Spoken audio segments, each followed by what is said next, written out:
കറികളൊക്കെ നമ്മൾ സാധാരണ തേങ്ങ അരച്ചിട്ടാണല്ലേ കറി വെക്കാറുള്ളത്. പക്ഷേ ഞാനൊരു സിമ്പിളായിട്ടൊരു പരിപ്പ് കറി ഞാൻ നിങ്ങൾക്ക് പരിചയപ്പെടുത്തി തരാം. തേങ്ങ അരയ്ക്കാതെ നല്ല ടേസ്റ്റുള്ള ഒരു പരിപ്പ് കറിയാണ്. തേങ്ങ അരയ്ക്കേണ്ട, തേങ്ങ അരയ്ക്കുന്നതിനേക്കാളും നല്ല രസം ഉണ്ടാവും. അപ്പോൾ നമുക്ക് നോക്കാം. ആദ്യമായിട്ട് നമുക്കൊന്ന് പരിപ്പ് കഴുകി, ആവശ്യത്തിനുള്ള പരിപ്പ് കഴുകിയിട്ട് കുക്കറിൽ പരിപ്പും തക്കാളി ഇട്ട് നന്നായിട്ട് വേവിച്ചെടുക്കാം. നന്നായിട്ട് വേഗം കേട്ടോ, നന്നായിട്ട് വേവിച്ചെടുക്കാം.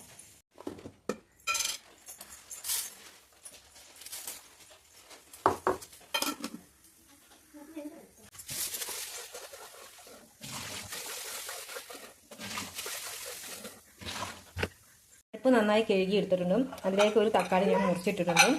വേണമെങ്കിൽ 2 പച്ചമുളക് എരി വേണ്ടവർക്ക് ഇടാം. ഞാൻ പച്ചമുളക് ഇടുന്നില്ല. ഇത് നമ്മൾ കുക്കറിൽ നന്നായി വേവിച്ചെടുക്കാം കേട്ടോ.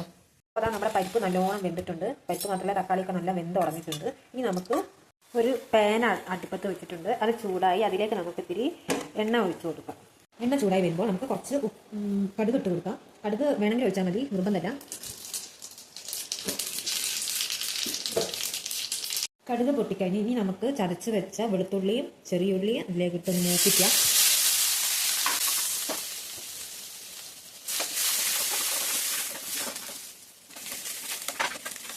ഈ അല്പം കുറച്ച് വെക്കാം. ഇനി ഇതിലേക്ക് നമ്മൾ വേവിച്ച് വെച്ച പരിപ്പ് ഇട്ട് കൊടുക്കുകയാണ്.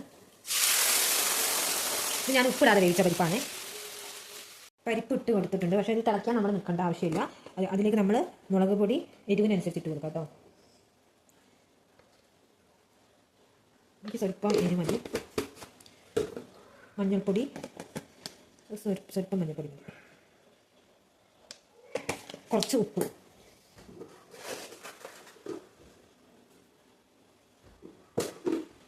ഇതൊന്ന് നന്നായി തിളക്കട്ടെ.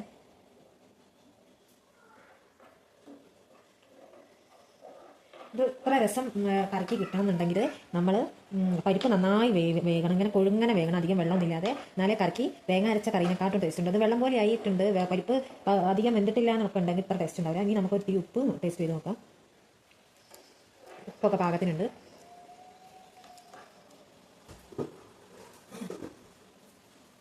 ഞങ്ങൾ അമ്പലത്തിലൊക്കെ ഉത്സവങ്ങളൊക്കെ ഉണ്ടാകുമ്പോൾ ഞങ്ങൾ 7 ദിവസങ്ങളിലൊക്കെ നോൻപെടുക്കും. അപ്പോൾ പച്ചക്കറി ഇങ്ങനെ കൂട്ടിയിട്ട് മസാലക്കറി ഒന്നും കൂട്ടാൻ പറ്റില്ലല്ലോ. സാമ്പാറൊക്കെ എന്തെങ്കിലും വെക്കും.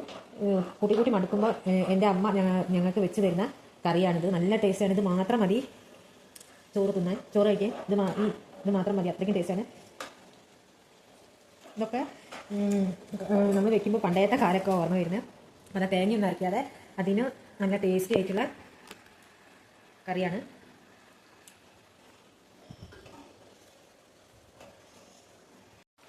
അപ്പോൾ അതേ നമ്മുടെ മുളകിട്ട പരിപ്പ് കറി റെഡി ആയിട്ടുണ്ട്.